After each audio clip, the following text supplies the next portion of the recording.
L'entrepôt du bricolage, filiale du groupe Samsé, vous présente Si on parlait.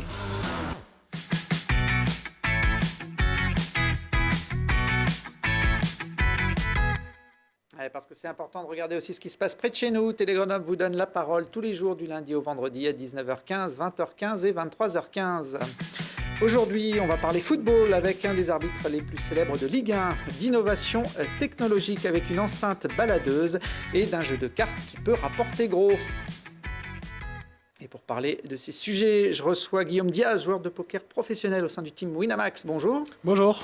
À côté de vous, Kevin Brézé, joueur amateur de poker, lui, mais néanmoins performant, puisque vous êtes qualifié, Kevin, il y a quelques jours à Grenoble pour la finale du championnat de France de poker. Bienvenue. Merci, bonjour. Et puis en face de vous, Fred Giraud, créateur de la start-up PO qui se lance dans les enceintes baladeuses. Vous en avez amené une sur ce plateau. Bienvenue à vous. Merci. Et le dernier invité s'appelle Tony Chaperon. C'est un des arbitres les plus expérimentés du championnat de France de football. Je pense que beaucoup d'amateurs de foot vous connaissent. Tony, combien de saisons au plus haut niveau ? 14. 14. C'est une belle longévité. Vous vous souvenez de votre premier match en Ligue 1 ? C'était Toulouse-Lens. Toulouse-Lens. C'était en août 2004, si mes souvenirs sont bons, si mes notes sont bonnes. Ouais, un beau souvenir. Ouais, j'imagine que c'est la consécration pour un arbitre d'arriver à arbitrer au plus haut niveau. Ouais, c'est un long cheminement. Et puis, quand on y est, c'est un rêve qui se réalise. Et j'ai eu cette chance. Et puis, j'ai eu surtout la chance de durer. Et ouais, 440 matchs professionnels, toutes compétitions confondues, 1507 cartons jaunes aux dernières statistiques. Ça a peut-être augmenté ces dernières... Pas ce week-end. 120 rouges, ça ce sont les cartons officiels. Hein. C'est ceux que vous avez en main à chaque match, en tout cas dans la poche. Exactement. Bon, les vrais, on dirait presque des cartes de poker. Ces cartons, 120 rouges, ça fait un rouge tous les 4 matchs. C'est une bonne moyenne. Vous avez des quotas, des stats là-dessus ou... Non, en fait, je regarde aucune statistique et puis on n'a pas de quota à respecter dans la saison. Donc, On fait combien de matchs quand on est arbitre de Ligue 1 dans une saison ? En gros, on en fait 30. Une trentaine ? 20 en Ligue 1. Après, c'est réparti entre la Coupe de France, la Coupe de la Ligue, la Coupe d'Europe, la Ligue 2. C'est pratiquement une occupation à temps plein sur une saison ? Pour ce qui me concerne, oui, c'est à temps plein. Avec les entraînements qui s'ajoutent à ça, les stages et les déplacements. Le meilleur souvenir de votre longue carrière, il y a un match qui vous revient en mémoire quand vous penchez un peu sur... Comme pour tous les arbitres qui ont eu cette chance, moi c'est la finale de la Coupe de France que j'ai arbitré en 2014 entre Rennes et Guingamp. Au Stade de France. Au Stade de France, un stade plein avec des Bretons dans le stade, 80 000 Bretons dans le stade. Et puis comme j'ai des origines bretonnes, c'était un petit clin d'œil à mes grands-parents. Bon, puis là, vous étiez sûr de contenter au moins une partie de la Bretagne. Voilà, tout le monde était content, les Bretons ont gagné. Bon, je crois que vous avez arbitré aussi à Tahiti pour l'anecdote dans votre carrière. Oui, alors j'ai un peu fait le tour du monde avec mon sifflet. Oui. Tahiti, la Chine, l'Égypte, le Mexique, et puis beaucoup d'autres pays. Mais voilà, ça fait partie de la chance qu'on a quand on est arbitre de haut niveau, de pouvoir faire un métier où on découvre aussi d'autres pays. C'est quoi le cursus justement pour devenir arbitre professionnel ? Il y a une école, il y a un... Non, moi je pars du principe que quand on commence une activité, on le fait pour progresser et gravir des échelons. Mais gravir des échelons, on les fait qu'un par un. Donc commencer l'arbitrage en se disant qu'on va être arbitre professionnel, c'est une hérésie.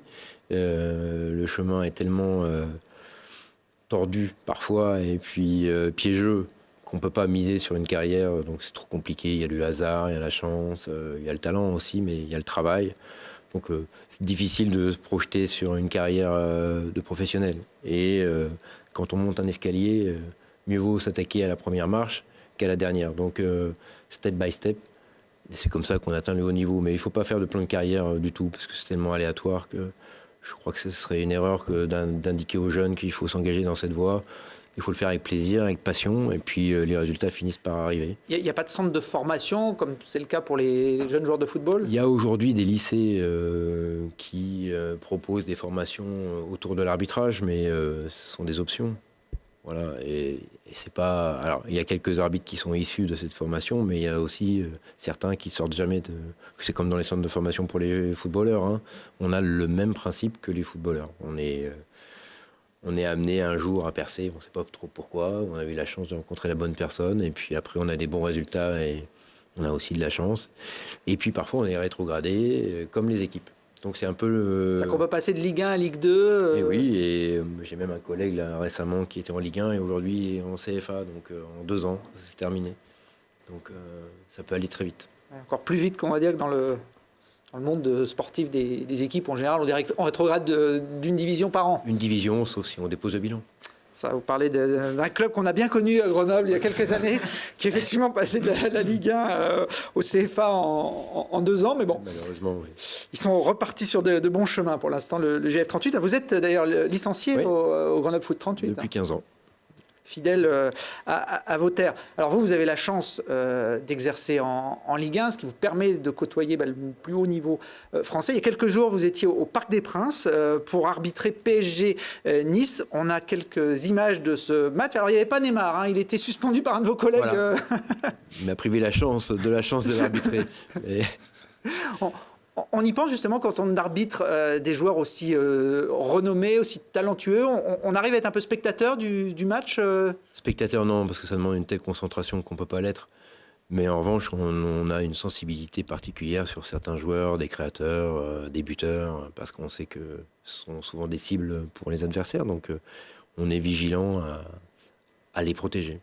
Vous appréciez techniquement ce qui se passe ou c'est pareil, on est concentré sur autre chose ? On est concentré, mais on apprécie quand même, parce qu'on est avant tout des amoureux du football. Et voilà, arbitrer des grands joueurs, des grands clubs, dans des grands stades, ça fait toujours plaisir. Et quand bien même ma carrière s'achève, j'ai toujours le même plaisir à aller arbitrer un match de football, que ce soit au Parc des Princes, au Stade Vélodrome, à Lyon, à Saint-Étienne. Vous regardez vos matchs, après vous faites de la vidéo. On a vu là par exemple qu'il y avait une action litigieuse sur le deuxième but de Cavani. Finalement, il n'était pas hors jeu, donc vous avez pris la bonne décision. Mais ça doit être difficile de regarder après coup des matchs et de découvrir en vidéo les erreurs qu'on a pu faire. Alors la bonne décision, c'est pas moi qui la prends, c'est mon assistant là, en l'occurrence. C'est vrai que c'est un travail d'équipe aussi. Oui, c'est un travail d'équipe. Mais oui, bien évidemment, l'analyse critique fait partie du travail. Et d'ailleurs, chaque week-end... à l'issue de chaque match, on doit faire un petit débriefing vidéo à notre direction. C'est-à-dire qu'on sélectionne un certain nombre de clips du match qu'on a arbitré et on l'envoie pour partager des situations. Est-ce que là, j'aurais dû mettre un carton jaune, un carton rouge ? Est-ce que là, j'aurais dû siffler penalty ou pas ? Voilà. C'est autant de questions qu'on soulève et ça fait partie de l'analyse critique de tous les arbitres de Ligue 1, de Ligue 2. Et chaque week-end, c'est le même rituel. Alors, le rôle d'un arbitre n'est pas facile. Sur les 23 acteurs présents sur le terrain, c'est souvent celui qui est le plus décrié, notamment par le public. Comment vous gérez ça ? On va dire, vous avez de la bouteille maintenant, Tony, depuis une quinzaine de saisons au plus haut niveau, mais c'est quand même particulier d'être pendant 1h30, souvent sous les huées d'une partie d'un stade. Oui, alors là, ça fait partie d'une carapace qu'on se construit avec le temps. Et le plus difficile pour moi était les premières années, cette carapace était un peu fragile et un peu molle. Et je crois que j'ai dû écrire 10 fois une lettre de démission. Parce que c'était compliqué quand on a 16, 17, 18 ans de se faire insulter par des adultes qui sont au bord du terrain. C'est parfois, en termes de confiance en soi, c'est difficile quand on est un adolescent en construction. Et c'est pour ça qu'il faut tirer un grand coup de chapeau à ces jeunes ou à ces arbitres bénévoles ou en tout cas amateurs qui tous les week-ends vont sur les terrains et sont moins exposés que nous, certes, en termes de couverture médiatique, mais qui sont aux premières loges vis-à-vis des critiques, même parfois des violences. Donc moi j'ai une pensée émue par rapport à ce que font ces ouvriers du quotidien du football, parce qu'ils font une tâche qui est indispensable et difficile.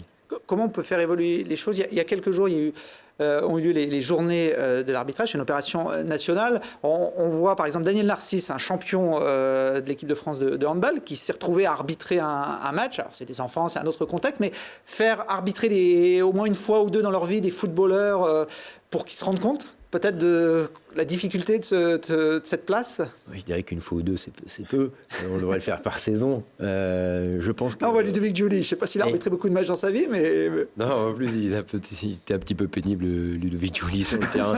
En plus, on a eu l'occasion d'échanger récemment, parce que j'étais à Monaco et qu'il est ambassadeur de Monaco. On a discuté ensemble. Et c'est vrai que sur le terrain, on avait des relations compliquées, mais en dehors, c'est un garçon charmant.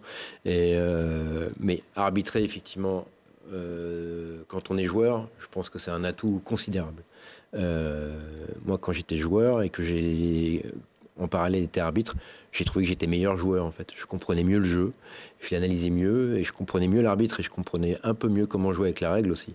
Et ça me semble important de transposer les compétences et puis de voir un peu quelle est la mission de l'arbitre, et on s'aperçoit qu'elle n'est pas simple, mais comme c'est pas simple d'être joueur non plus. Donc je pense que le partage d'expériences réciproques, c'est un atout considérable pour faire évoluer les mentalités. Ça vous arrive de critiquer un arbitre quand vous regardez un match à la télé? Là, vous êtes chez vous, tranquille, dans votre... Ça m'est arrivé avant d'avoir été arbitre, oui. Mais depuis que je le suis, non. Parfois, je me dis, vraisemblablement, c'est une erreur. Et puis, je me mets tout de suite dans la situation. Voilà, j'ai couru 90 minutes, je suis fatigué. Peut-être que j'ai un mauvais angle. Peut-être que j'ai pas bien vu. J'analyse mal la situation. Ça arrive à tout le monde. Et comme l'erreur est humaine et que... je ne suis pas meilleur que les autres. En tout cas, je suis meilleur quand je suis dans mon canapé que sur le terrain, c'est sûr. Mais comme tout un chacun. Voilà, comme les 65 ou 70 millions d'arbitres qu'il y a en France. On gagne bien sa vie quand on est arbitre professionnel. Je crois que c'est autour de 5 000 € le match. Non, pas du tout. Non, vous êtes très loin du compte. Très loin. C'est la moitié. C'est 2 fois moins.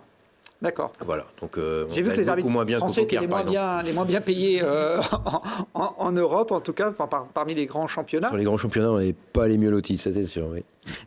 Dans quel championnat, justement, je me tourne vers les joueurs de poker qui sont aussi des grands fans de football, dans quel championnat joue le footballeur le mieux payé de la planète, selon vous? À votre avis? On va parler tout à l'heure, le championnat de Chine. Ouais, alors c'était pas évident à première vue d'imaginer que c'est en Chine où on retrouve les salaires les plus élevés. Il s'appelle Carlos Tevez, un international argentin qui gagne 38 millions d'euros par an. Si je parle de ça, c'est que vous avez arbitré il y a quelques jours, Tony, pour la première fois en Chine. Comment vous êtes retrouvé embarqué dans ce projet? Alors, j'ai eu l'occasion d'arbitrer Carlos Tevez d'ailleurs. Il était là. Il était là. Et en fait, il se trouve que la Fédération française de football a mis en place en gros une politique de développement du football français à l'international et notamment en Chine. Donc il y a un bureau de la LFP et de la FFF installé à Pékin. Et dans le cadre des échanges entre les deux fédérations, on m'a sollicité, enfin en tout cas la fédération française a été sollicitée, puis la fédération française m'a contacté parce qu'ils cherchaient un arbitre international, donc la liste est assez réduite, on est 10, donc ils ont pris parmi les 10 et m'ont demandé à moi si j'étais intéressé pour aller arbitrer quelques matchs en Chine. On vous a vu parler avec les joueurs là, au début de la rencontre, vous leur parliez en quelle langue? Eh bien, on essaye de parler en anglais, mais c'est pas toujours très simple de parler en anglais avec des Chinois. On s'en tient au basique. Et là, ils vous parlent en quelle langue, à votre avis, sur le penalty là? Je suis très content de ne pas parler mandarin. Comme ça me permet d'avoir un discours très policé vis-à-vis de ces joueurs chinois. Mais globalement, ils ont été respectueux tout le long du match. Là, c'est une situation particulière parce que c'est un penalty. Mais en dehors, on doit dire qu'ils sont plutôt calmes. Puis la Chine, le football est en plein boom. Ouais. Ça se développe à vitesse grand V, même si les Chinois ne participeront pas à la prochaine Coupe du Monde en 2018. Vous, Tony, vous êtes plus près de la fin de carrière que du début. Vous êtes fixé une échéance? L'échéance, ce sera la fin de la saison. Vous arrêtez, raccrochez le sifflet. Voilà. Je ne serai plus arbitre. Déjà, j'ai demandé à ne plus être sur la liste des arbitres internationaux à partir du 1er janvier. Et je ne serai plus arbitre de Ligue 1 au 1er juillet 2018. Bon, alors on vous souhaite quand même une bonne fin de saison. Merci, oui.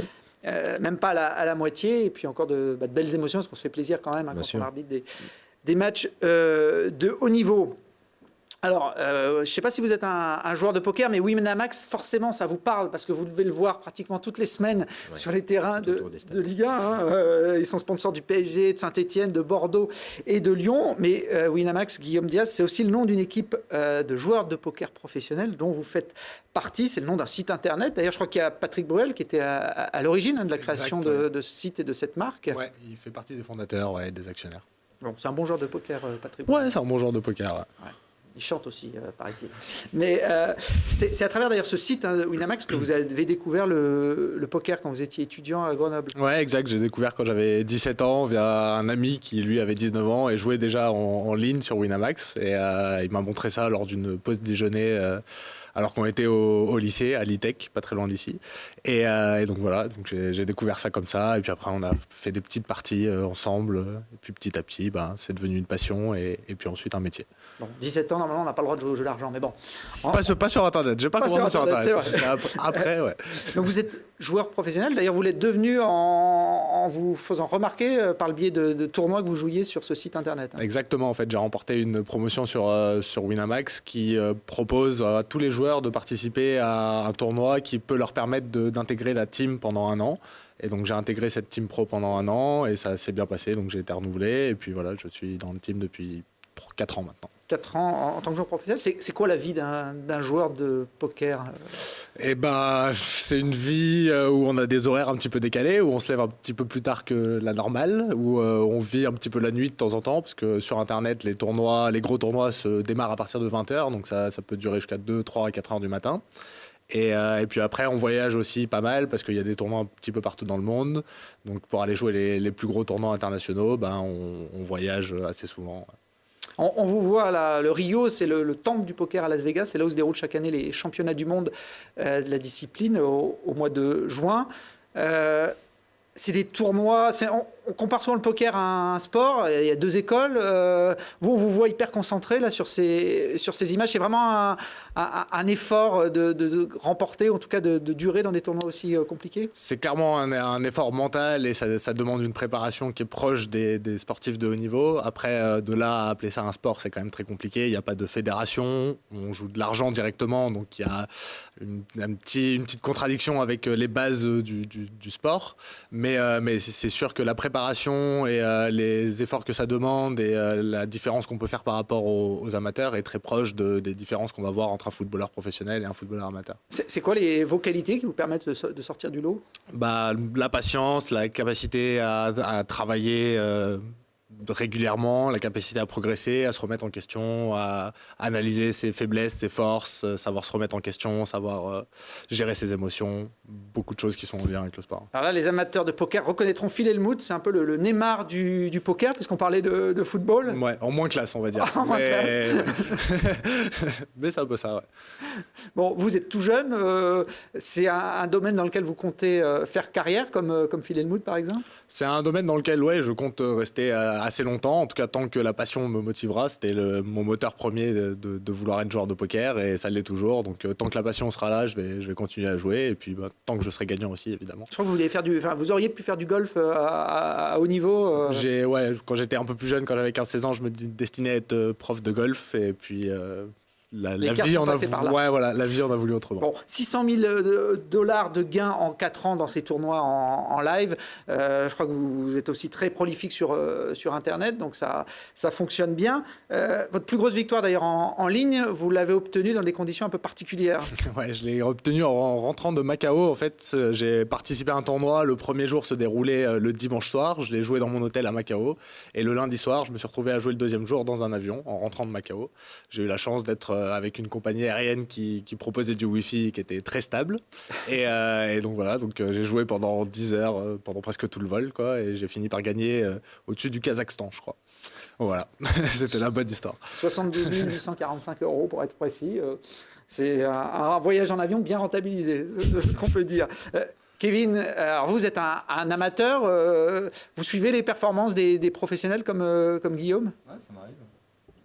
Alors, vous étiez confronté à Guillaume il y a quelques jours à Grenoble à l'occasion d'une étape du Winamax Poker Tour. Alors, c'est un tournoi ouvert aux amateurs. On se qualifie par le biais du site. Et c'est une étape qui permet d'aller ensuite jouer la finale à Paris. On va voir quelques images de l'édition précédente. Chaque année, ça se passe à Grenoble. Comment vous avez géré ce tournoi? Vous avez l'habitude d'aller jouer des tournois en live? Pas tant que ça, mais c'était la quatrième fois que je faisais, quatrième année d'affilée que je faisais ce tournoi. Cette étape? Donc je savais comment ça se passait globalement, et donc je l'ai appréhendé de manière plutôt calme. Bon. Vous avez bien fait puisque vous l'avez gagné. Voilà. Il faut beaucoup de chance aussi au poker, même si on joue bien. Il y a toujours un facteur chance très Un important. facteur chance, hein, c'est inévitable ça. Là, vous l'avez eu aussi? Je l'ai eu. Est-ce que vous vous êtes rencontrés pendant ce tournoi? Parce que Guillaume faisait partie des pros un peu tête d'affiche. Ouais, exactement. Ouais, on jouait avec Pierre Calamusa, qu'on voit à l'instant à l'écran. Et donc, ouais, j'ai eu la chance de les dealer sur la table finale. Et j'ai eu la chance de voir que Kevin était très, très calme et très serein. C'était clairement le joueur qui avait l'air le plus expérimenté de la table finale. Donc, il a été récompensé, ça fait plaisir. Vous avez un porte-bonheur, Kevin, quand vous jouez au poker? Du tout.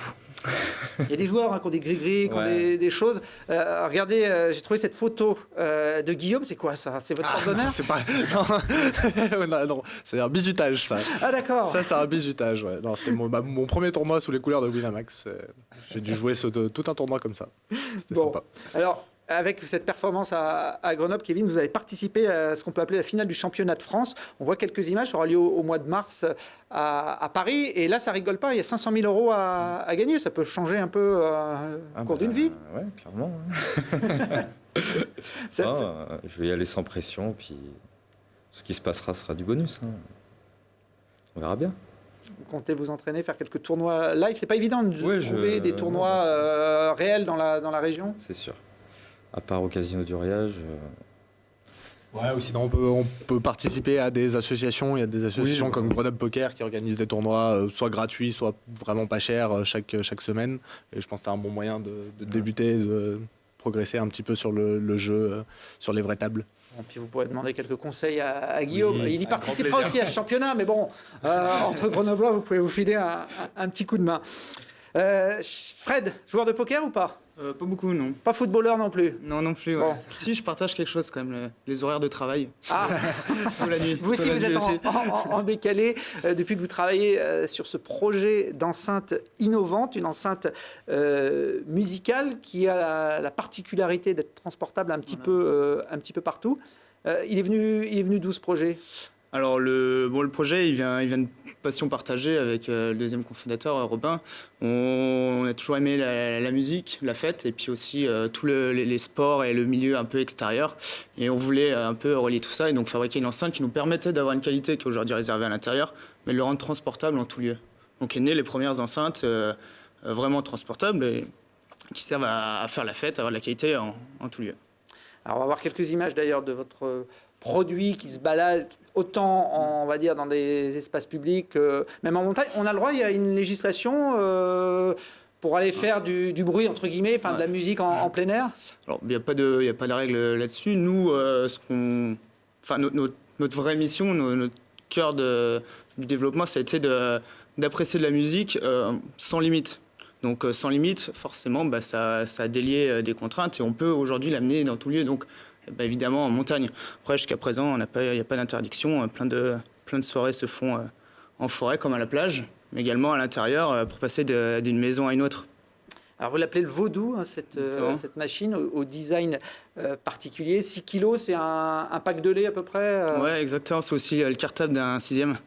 En fait, c'est très peu par rapport à une enceinte. Donc, si je rentre rapidement dans la technique, on va partir qu'on on a commencé à travailler sur une enceinte monitoring basse réflexe. Aujourd'hui, ces enceintes, donc toutes celles qui existent, elles sont à peu près à 15-20 kg et sont très gourmandes en énergie. Donc ça a été nos gros axes de développement, c'est le rendre transportable autonome, donc avec 15 heures d'autonomie, et puis surtout très léger. Donc ça, c'est passé notamment via un nouveau matériau, qui est un composite à base de fibres végétales. Donc c'est aussi un moyen de se rapprocher de la nature et d'être responsable envers l'avenir. Alors, il y a Robin, qui est votre associé, qui est là, qui va nous la tester, cette enceinte, parce qu'on l'a vue, Oui. mais on ne l'a pas entendue. C'est le plus intéressant. Ben voilà, et il faut voir ce que ça donne sur un plateau de télé. Je crois qu'il est en train de régler le son. Robin, ça peut aller jusqu'à quelle hauteur? On peut envoyer la... Hop là, fais péter la sauce. Allez.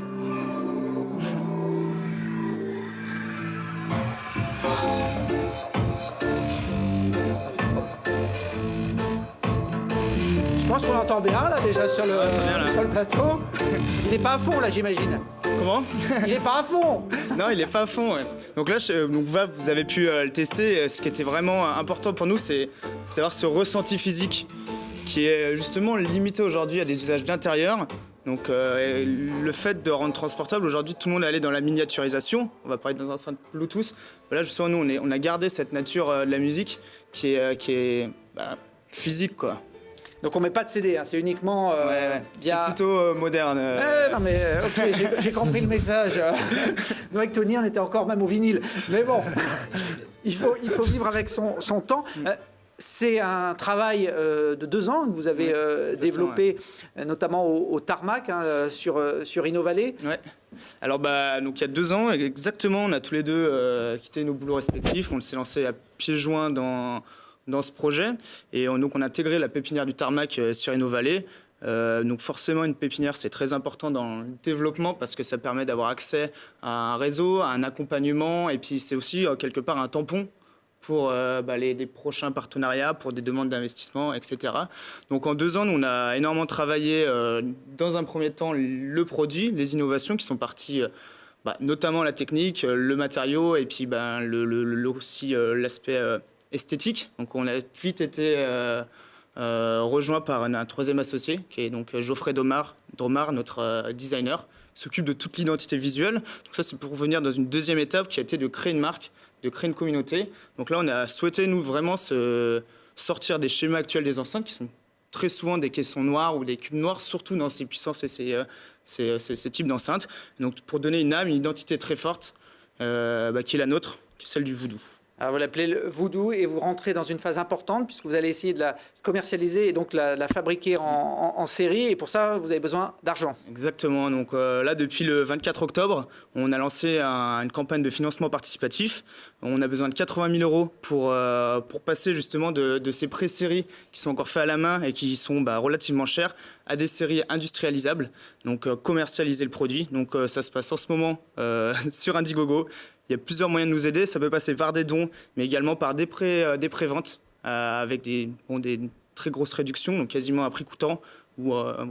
Allez voir, allez visiter. POPO, c'est le .io, c'est le site internet sur lequel on peut avoir toutes les infos. On espère que votre produit va conquérir les internautes et puis après le marché. En tout cas, c'est bien sympa et bien innovant. 80 000 euros, 72 845. Guillaume, il a gagné ça en un voyage d'avion, donc il y a peut-être moyen de s'arranger. J'y ai pensé. moyen de s'arranger. J'ai déjà sorti la carte. Entre vous. Moi, je vais rendre ces cartons à Tony Chaperon, même s'il arrête en fin de saison. Il en a encore besoin, du rouge et du jaune.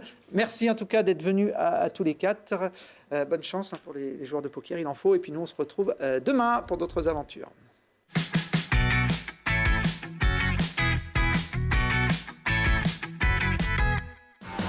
L'entrepôt du bricolage, filiale du groupe Samsé, vous a présenté Si on parlait.